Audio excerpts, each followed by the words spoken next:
opportunity to genuinely love something more than you love yourself.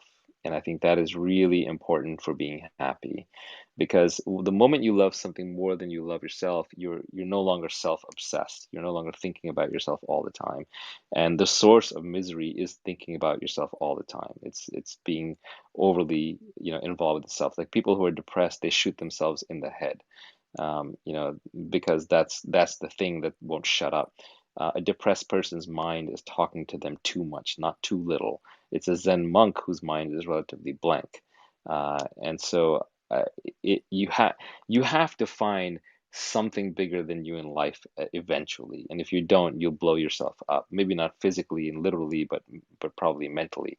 And so that could be children, that could be God, that could be a cause, that could be some personal spirituality, that could be some movement, it could be some circle, it could just be the 20 cats that live in your apartment and you love them to death. But whatever the heck it is, you got to love something more than you love yourself, because if you don't, you'll blow your brains out. That's so true. My most miserable friends are always, always thinking about themselves, and the world revolves around them. Um, and and then you also find that people who dedicate their life to service are are not depressed at all. Like you'll never see someone working in a soup kitchen, Yeah. serving homeless people. I want to be very careful here though, because I do know people who are very hedonistic and very happy. Hmm. And I do know people who are like committed themselves to feel good, look good service and are very unhappy. So it's not quite perfect that way, right? Like it's not the case that the person in the soup kitchen is automatically going to be happy. I would say if the person who's in the soup kitchen working there to help people, they genuinely, deeply want to help people. They're not Oh, there for right. the social credit.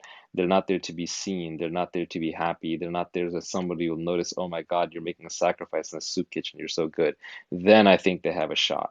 But I think the person in the soup kitchen who's hoping that they will be seen and stand out, they're needing validation from the outside and they're trying to fulfill that through working in the soup kitchen, they're going to be miserable. The same way, someone who may be self-obsessed and hedonistic, but they kind of don't have expectations out of society sort of approving of what they're doing, that person is free and may actually end up very happy. So I think we have to be very, very careful anytime that our notions of what is good for the individual line up with what is good for society.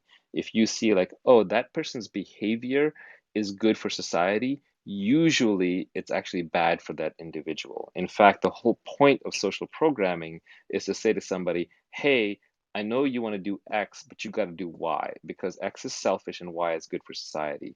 But anytime you see that something lines up very neatly where something looks like it's good for the individual and good for society, it's probably not true.